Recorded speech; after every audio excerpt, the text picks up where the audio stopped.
His name was Gerald, 68 years old, retired electrician, 31 years at the same bank, every month, $27.50 for 11 years, for a service he never requested. The bank knew they were counting on him never checking that line. Total, from that one fee alone, $3,630, gone. But that wasn't the only fee. There were three more. If you're over 60 and you have a checking account, I need you to stay with me until the end of this video, because what I'm about to show you changes everything about how you look at your bank statement. And once you see it, you cannot unsee it. Before we go any further, I need to ask you something directly. Where are you watching from right now? And when was the last time you actually sat down and read every single line on your bank statement? Not just checked your balance, but read every charge, every fee, every abbreviation on every page. I want you to drop that in the comments. Tell me where you are. And tell me if you've ever noticed a charge on your statement that you couldn't explain. Something that was just there, month after month, labeled with letters that didn't mean anything to you. Because what you share is going to shape exactly what I cover next. And I suspect that more people watching this right now are in Gerald's exact situation than any of us want to admit. Stay with me, because what I'm about to show you is something your bank has spent decades hoping you'd never find out. Now, to understand what happened to Gerald and why it's been happening to millions of people over 60 across this country, I need to take you back to how this starts. Because it doesn't start with a scam. It doesn't start with fraud in the obvious sense. It starts with something far more insidious. It starts with a moment you probably remember. A normal Tuesday afternoon. You walk into your bank branch. The teller smiles. A manager comes over. They mention something about updating your account, upgrading your features, keeping your benefits current. You sign something. You go home. And that moment, that routine, forgettable 2-minute interaction, is where it begins. Here's what happens inside your bank account that you were never told. Most traditional checking accounts at major banks come in tiers. There's a basic account, a preferred account, a premium account. The differences between them, in terms of actual services you use daily, are virtually non-existent. But the fees are not. A basic account might carry a $5 or $8 monthly maintenance fee, or sometimes no fee at all if you meet a minimum balance threshold. A premium account might carry $25, $27, or even $35 a month, regardless of your balance, regardless of whether you use any of the premium features, regardless of whether you ever asked for them. What the bank does, and this is the part that should make every cell in your body sit up straight, is move people between these tiers using vague, benevolent-sounding language during branch interactions. We're updating your account to ensure you have the best protection. We're upgrading your features so you're covered. And then, quietly, on page 3 of your next monthly statement, in a font size just large enough to be technically legible and just small enough that nobody reads it, the new fee appears for the first time. And then, the next month, and the next, for years. That's not an accident. That's architecture. And here's why it hits people in their 60s and 70s harder than anyone else. If you've had the same bank account for 15, 20, 25 years, and most of you have, you've built something with that institution that functions like trust, real trust, the kind that develops over decades of small, ordinary transactions. You deposited your paychecks there. You got your mortgage through them. Your children opened their first savings accounts at that branch. That relationship feels personal. And because it feels personal, it doesn't occur to you to be suspicious. Why would your bank, be quietly taking money from you? That psychological dynamic is not an accident either. Banks have studied it extensively. The longer a customer stays with an institution, the less likely they are to scrutinize their statements in detail. The more embedded the relationship, the less the customer questions individual line items. After 65, when income becomes fixed and financial anxiety increases, most people check their overall balance more carefully, but they check individual charges less carefully because the cognitive load of parsing a full statement is higher, and because they've learned to trust the institution to handle the details. The bank knows this, and they design their fee structures around it. Think about what your bank statement actually looks like when it arrives, whether that's a paper envelope in your mailbox or a PDF in your email. You open it, you find the main balance on the first page. Good. You scan the big transactions, the mortgage payment, the utility bill, the grocery runs, and then there are the small lines, the ones that appear in a cluster toward the bottom of the page or in a separate section, abbreviated and unexplained. SVC charge, $27.50. Mate fee, $12. ODP prot, $9.99. Paper ST fee, $3. If you've ever looked at those lines and thought, I don't know exactly what that is, but it must be something, that thought, that exact thought, that's the thought the bank has been counting on every single month. Because here's where the invisible problem gets darker. It's not just the maintenance fee, it's the cluster of fees that travel with it. Overdraft protection enrollment, a service that costs you money whether you overdraft or not, and that many people were enrolled in automatically during account upgrades without being told there was a monthly charge attached. Paper statement fees, because the bank would prefer you go paperless, and if you don't, they charge you for the paper. Account protection insurance, a supplemental product tied to your debit card that pays out in very narrow circumstances and charges you every single month without exception. Minimum balance fees, triggered when your account dips below a threshold that was changed without your explicit knowledge, only mentioned in a disclosure notice buried in the same envelope as a promotional offer for a credit card you didn't ask for. Each of these fees, individually, seems small. $3 here, $9 there, $27 somewhere else.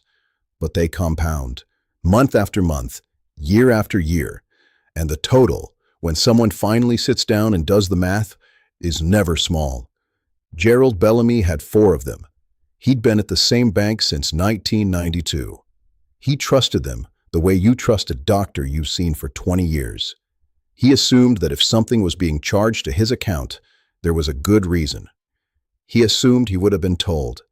He assumed that an institution that had processed 30 years of his financial life would not be quietly extracting money from him without his knowledge.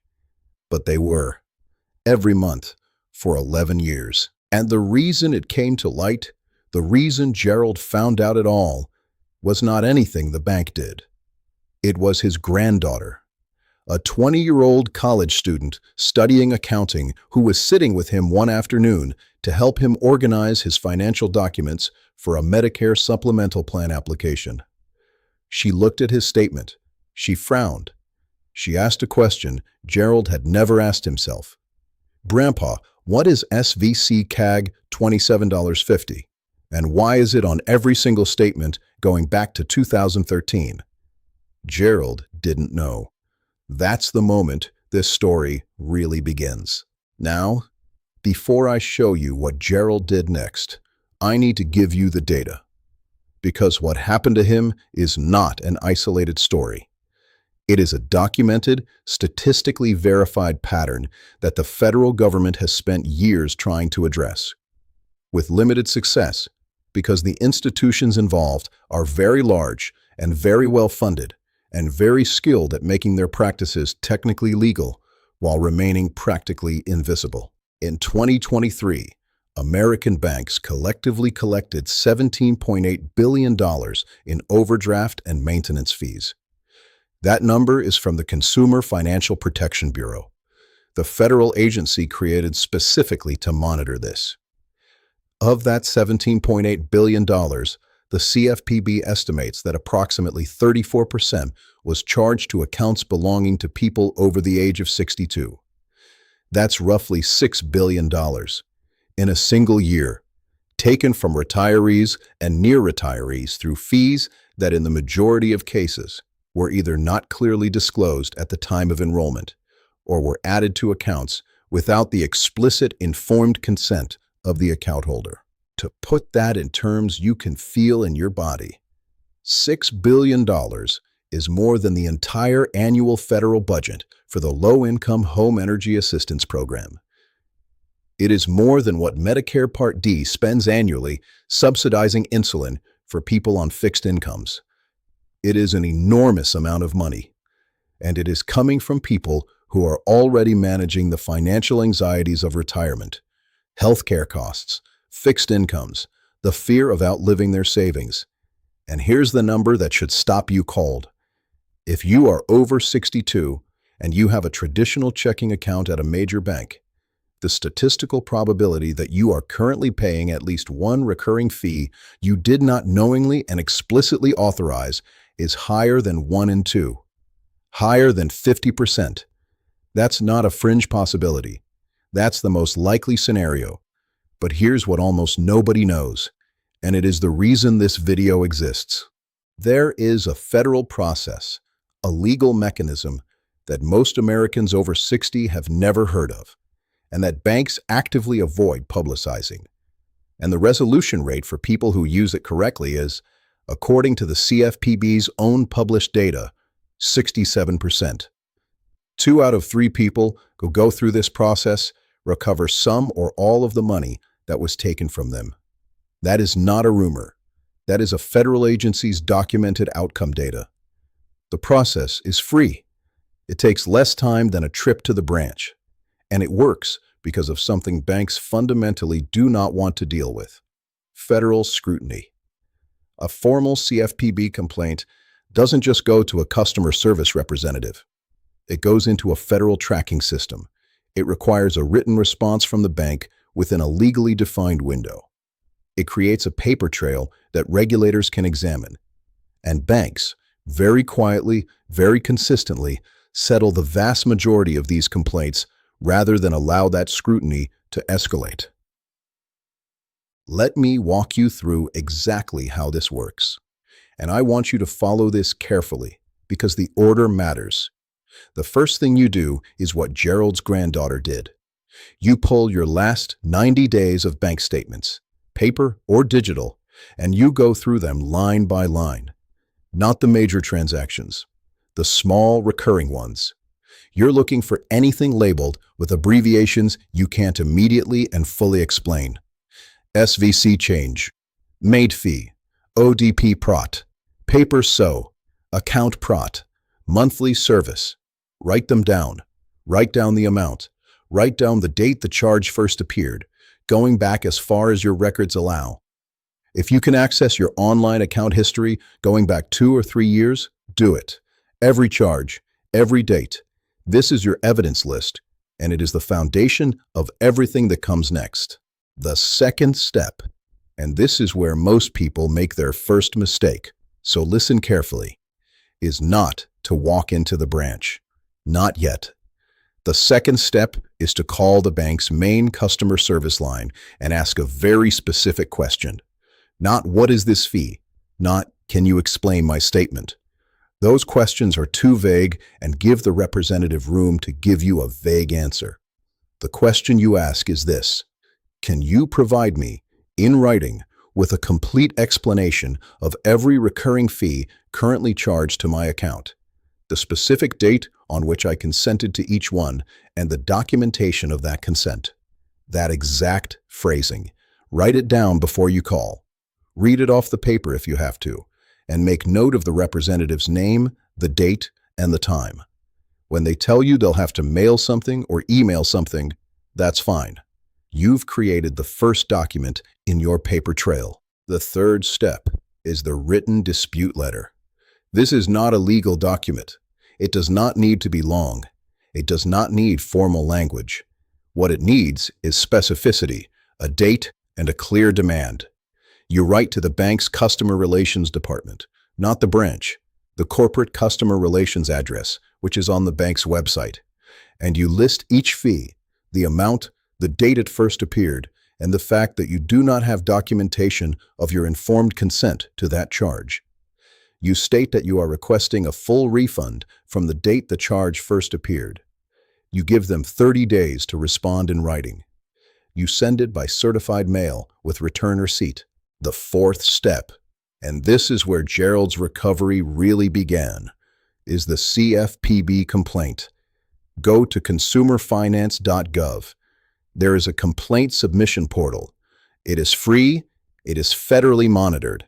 You enter the bank's name, the nature of the complaint, the specific fees and amounts, and you attach your documentation, your list of charges, the dates, your certified mail receipt if the bank hasn't responded. Once submitted, the bank is legally required to respond within 15 business days, not to you, to the federal government. That distinction is everything. The fifth step, which compounds the pressure on the bank significantly, is to simultaneously file a complaint with your state's banking regulatory authority. Every state has one. In Ohio, where Gerald lives, it's the Ohio Department of Commerce Division of Financial Institutions. In California, it's the DFPI. In Florida, it's the OFR. A simple web search for your state's banking regulator will find it in 30 seconds.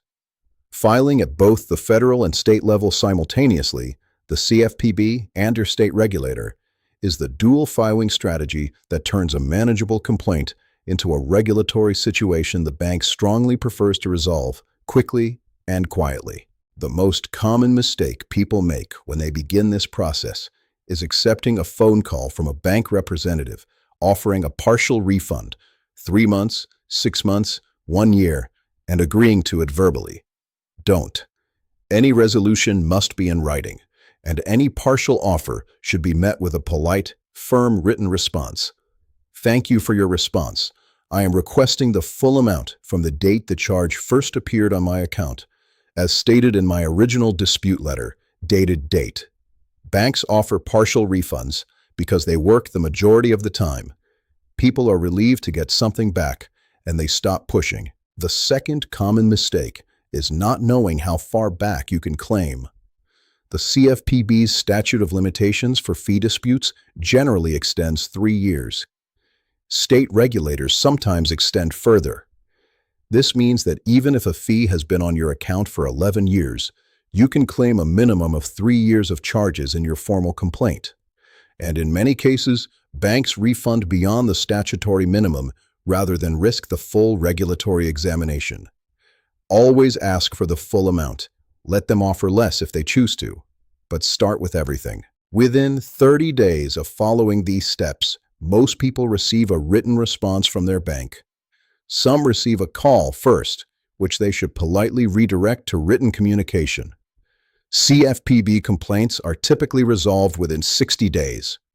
Multi-year fee recovery, the kind Gerald pursued, can take 90 to 120 days from first letter to final refund.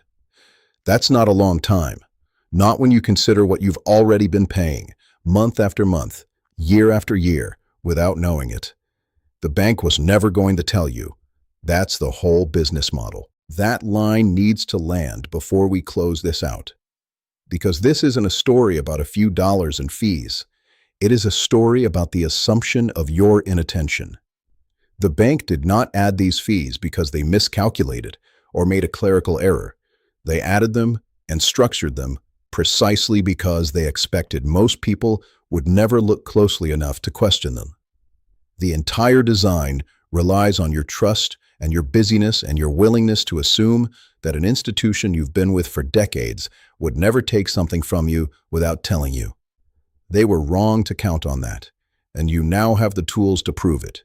But before we close, I need to tell you what happened to Gerald. After his granddaughter flagged those charges, Gerald sat at his kitchen table with 3 years of statements spread across it. He found 4 separate recurring fees he had never knowingly agreed to. The premium account maintenance fee, $27.50 a month for 11 years. The overdraft protection enrollment fee, $9.99 a month for 8 years.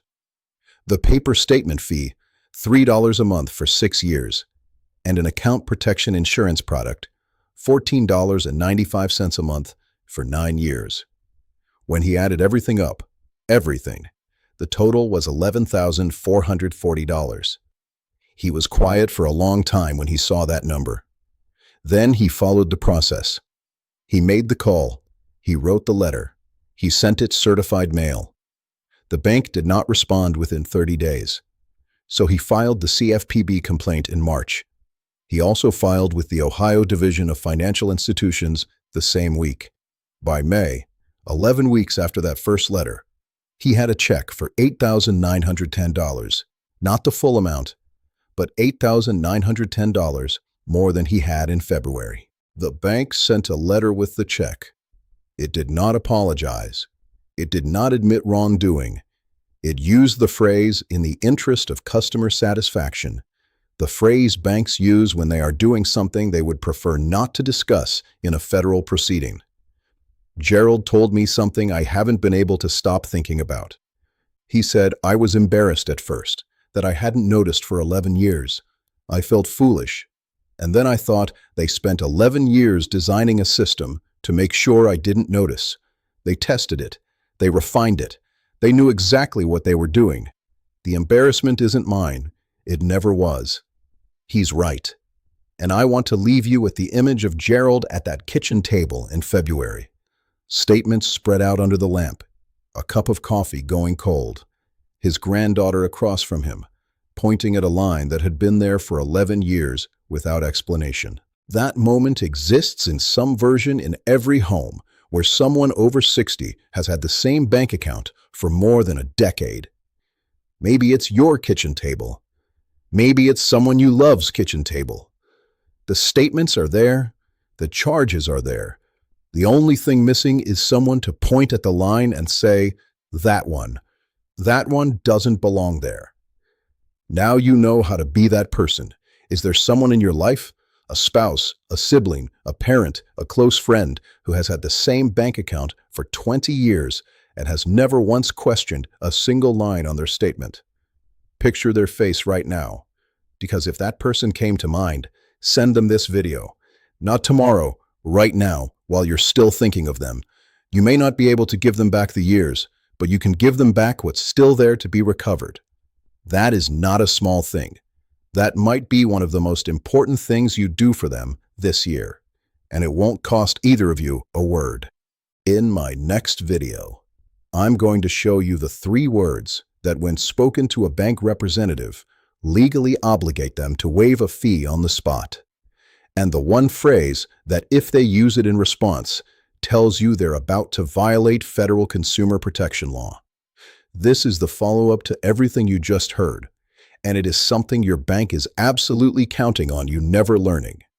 Turn on the bell right now. I cannot guarantee the algorithm will show you that video if you're not subscribed. The next video could arrive on the exact day you need it most, and I don't want you to miss it. Subscribe now. And Gerald's last words, the ones he sent me after the check arrived, I want you to carry them with you. He said, "I knew something was wrong. I always had that feeling, month after month, that something didn't add up. I just never knew I had the right to ask. Now I know, and I'm not going to stop asking."